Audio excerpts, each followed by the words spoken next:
darnos esta oportunidad a los alumnos que todavía no estamos egresados de compartir nuestras ideas y nuestras experiencias con ustedes. Yo sé que es un esfuerzo enorme que ustedes hacen para lograr este tipo de eventos y también agradezco a las personas que están aquí aguantándonos el frío y escuchando un poco nuestras ideas.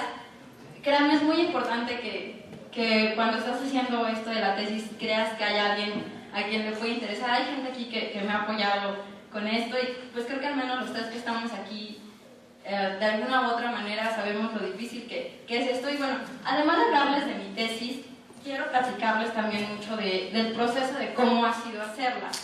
Creo que es muy importante porque muchos de los que estamos aquí o han comenzado ya a hacerla o estamos justo en el proceso. Entonces, más que contarles muchos conceptos aburridísimos del Estado, quisiera contarles cómo ha sido la experiencia y pues esperaría que algo de esto les pudiera ser útil. Como ven, también me voy a parar para leer. El título también es larguísimo: Crisis y transformación del Estado latinoamericano en un mundo global, del Estado neoliberal al Estado plural. Para llegar finalmente a este título, y explicarles por qué el título, voy a partir por explicarles un poco capítulo por capítulo y tratar de dar a entender cómo es que una tesis se va formando y cada parte es importante y sostiene a la otra. En la mía en particular son 3 capítulos. Los 2 primeros son la base en la que se sostiene el último y bueno, vamos a ver qué tal va este proceso. Este primer capítulo les cuento un poco de qué se trata y la experiencia que ha sido hacerlo. Se llama La concepción del Estado. Cuando yo pensé que iba a escribir algo de esto, bueno, evidentemente uno hace un proyecto, y cuando yo tenía un proyecto que yo creí maravilloso e infalible, dije, por supuesto, esto sale en 3 meses, ¿no? Rapidísimo hacer una tesis. Yo no sé por qué la gente no se titula. Yo no sé por qué tengo adjuntos que no se titulan, ¿no? Está fácil. ¿Verdad, Betty? Bueno, pues ocurre que no es tan sencillo. La primera dificultad que encuentro al respecto es que cuando estamos en la facultad te dicen que el Estado, pues sí, es territorio, gobierno. Alguna otra cosa te dicen por ahí. Yo no creo, pues, o sea, el Estado, por supuesto, capítulo 1 hecho. Primer error. No es tan sencillo. El Estado, la concepción del Estado es algo bien complejo. Es ver realmente este ente político que es el Estado, ver cómo se mueve y ver sus contradicciones. Entender las contradicciones que un ente político así tiene me fue verdaderamente complejo. Para no aburrirlo, les digo con tanta terminología, el Estado tiene que obedecer un poco a todo el mundo. De entrada, como cliché, podemos decir que maldito Estado, malo, quemen en leña verde. Pero resulta ser que es el ente político que sostiene finalmente a toda la sociedad. Entonces, si bien finalmente tiene que responder a las clases dominantes, también tiene que tener de alguna manera contenidas a las demás clases. Y tenerlas contenidas no es tan sencillo, hay que darles algunas cosas, pero mediar entre uno y otro es, al menos en el caso de mi tesis, lo que motiva cada una de las transformaciones de este Estado. Terminar de ver el Estado como una cosa que se tiene que ir amoldando según las características del momento en que esté dándose, créanme, ha sido lo más complejo. Uno empieza a investigar y dice, bueno, es que todo lo que me enseñaron no es cierto, ¿no? Todo lo que yo llegué a ver en algún momento o no es cierto o no me sirve, que es peor, un tanto peor. Porque en los libros de Derecho no puedo ir a la biblioteca de la Central de Derecho y créanme que me conozco todo el anaquel del Estado porque empecé a leer todo. Y resulta que nada de esto me servía, porque eran concepciones jurídicas. Entonces, esta es la primera dificultad muy fuerte que yo encuentro. Las concepciones jurídicas no me sirven, necesito concepciones políticas, y de eso no hay tanto. No se preocupen. Cuando uno encuentra lo que busca, se pone a escribir, y sale completa esta primera parte de la concepción del Estado. ¿Por qué lo tengo que definir yo para mi tesis? La parte que sostiene todo lo demás es la base, porque de lo que voy a hablar es de cómo este Estado se transforma. Entonces, lo primero que tengo que hacer es decir sobre qué parámetros se tienen que ir transformando. La segunda parte es el Estado y el sistema capitalista mundial. Paso a hablar de los naturales y formas del Estado capitalista. Segunda complicación. Uno cree que el Estado, por supuesto, es el Estado capitalista. Vivimos de vecinos de los Estados Unidos y a uno se le olvida que hay otros tipos de Estado. Pues sí, hay otros tipos de Estado. Y cuando uno va a la biblioteca de Derecho y a la biblioteca de Shalala, encuentra que todo lo que está escrito sobre el Estado, dando por hecho que es capitalista. ¿Que hay otro? Sí hay otro. Entonces te encuentras que toda esa información tampoco te sirve. Y entonces empiezas a leer. Y todo eso que leíste es, esto no sirve. Y uno empieza a desechar hojas y a matar árboles y terminar con las selvas del mundo, sacando copias de cosas que no te sirven. encuentras otra vez el punto importante y te das cuenta de qué es lo que sirve del Estado capitalista, razones que hay uno diferente, que entonces tendrías que hacer una diferenciación. ¿Qué cosas en general del Estado son las que distinguen a este Estado capitalista que para nosotros es como abrir la llave del agua y, pues claro, sale agua de la llave, ¿no? ¿Qué puede ser diferente? Sí, puede ser diferente. Pero cuando uno se da cuenta, entonces todo funciona otra vez maravilloso y uno empieza a escribir el Estado capitalista. Ahora, este Estado capitalista tiene tres formas, se ha dado en tres formas básicas: el Estado liberal, el Estado de bienestar y el Estado neoliberal. Estas tres formas son generales del Estado capitalista, no se dan en los otros tipos de Estado, que definitivamente no estudian. El Estado liberal tiene sus propias características. Es un Estado que comienza a tratar solamente de regular las relaciones de los particulares. Trata de decirse a sí mismo, trata de convencerse a sí mismo de que él no está dirigiendo nada. Laissez-faire, laissez-passer, ustedes háganse bolas, yo no me meto. Pero el simple hecho de tomar esta decisión es una decisión importantísima. O sea, el simple hecho de que el Estado diga laissez-faire, laissez-passer es su decisión. Él es el ente político omnipotente que dice háganse bolas. No lo es tanto. Sigue teniendo en sus manos, para empezar, esta decisión, y en segunda, sigue tejiendo los hilos del poder. Entonces, no es tan así. Hay que entender, y esta es la parte rica de mi tesis, cuáles son las características, por qué lo hace y qué logra.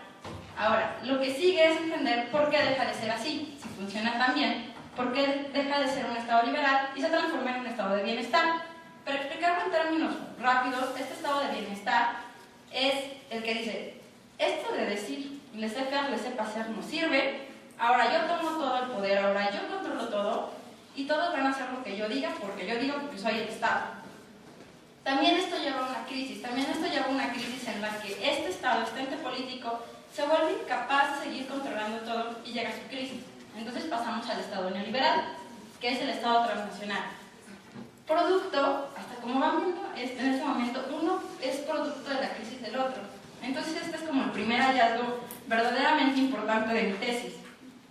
Es decir, sí es cierto, este capítulo me sirve para demostrar que sí, el Estado se transforma y no se transforma por decisión de nadie, no se transforma porque hay una marcha, no se transforma por sus propias necesidades internas, se transforma porque necesita transformarse, porque el Estado no es una persona que se sienta en la sala de su casa y decir, ay, ya no me gusta cómo se va a transformar, no, es una cosa muy compleja y para eso hay que entender primero el Estado y después cómo es que esto empieza a moverse.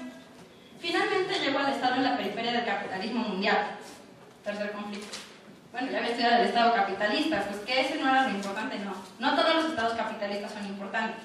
Y en particular el Estado latinoamericano, que es el que a mí me interesa, tiene características muy importantes al ser un Estado periférico, al ser un Estado que tiene que acomodarse, que tiene que transformarse también conforme a su misma situación histórica y a su misma situación de periferia, al no ser aquel Estado que tiene los centros de poder ni político ni económico. Entonces empiezo a hacer un análisis también de lo que es el Estado en la periferia del capitalismo mundial. Que también esta parte, cuando yo llegué a terminar esta parte de la tesis, ya había pensado en dejar mi tesina, yo pensé en hacer una tesis junta con él sobre, créanme, si les voy a dar un consejo en esta plática de hoy, es no se vayan del camino. Si pensaron en algo, ya tienen un proyecto, no salgan de ahí. Ir hacia otros lados, créanme, no es útil. Y además, pasa algo muy curioso. Cuando uno está desesperado y siente que ya no entiende nada más, dices, ya, me libro de mi tesis, ya no quiero saber nada más de este monstruo de 3 cabezas que le corto su mitad en 3. Voy a hacer otra cosa. Créanme, desde lo más profundo de mi corazón, que lo que ocurre es que cuando empiezas a hacer otra cosa dices, mi tesis era perfecta. La voy a acabar más rápido de lo que estoy haciendo. Es que ya tenía el proyecto. Es que no sé por dónde empezar. De verdad, si algo se les va a quedar de leyes, no hagan esto. Primer consejo, no cambien de tema, no vayan hacia ningún otro lado, continúen por donde van, llegarán algún día.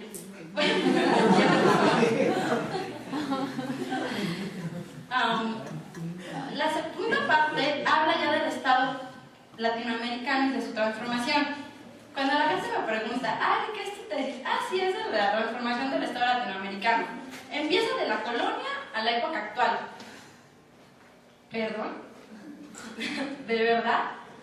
Lo que ocurre aquí no es una falta de delimitación de tiempo.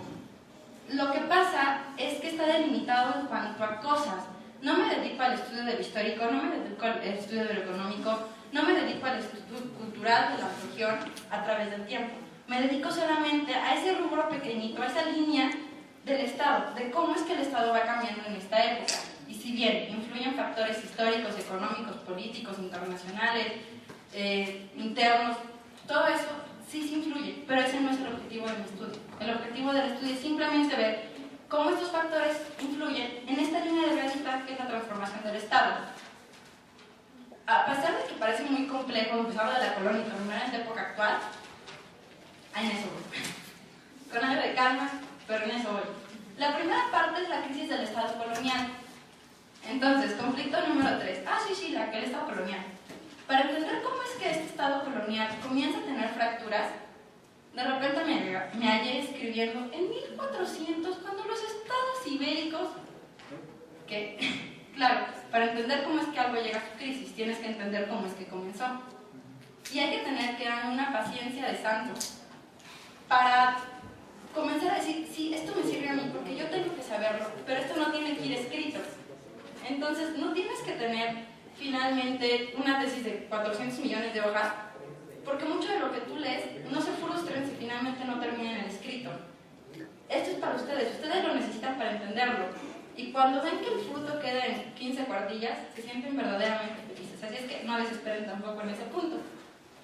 Llega la crisis del Estado colonial para explicar cómo es que lo que ya viene a ser el Estado latinoamericano, a partir del Estado oligárquico, comienza este camino, se forma esto que es el Estado oligárquico. Este Estado se les va a hacer muy fácil de reconocerlo como el porfirista, que se dedica a la venta de productos regularmente del campo, totalmente vulnerable a todas las fallas del mercado, a lo que los compradores dicen, productos primarios como son la plata, como son en general los productos mineros, los productos agrícolas, se encuentran vulnerables a lo que sea que el mercado internacional diga.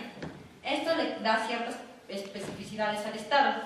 Por supuesto, entra en crisis, llegamos al Estado populista, que ustedes pueden identificar bastante bien como el del peronismo.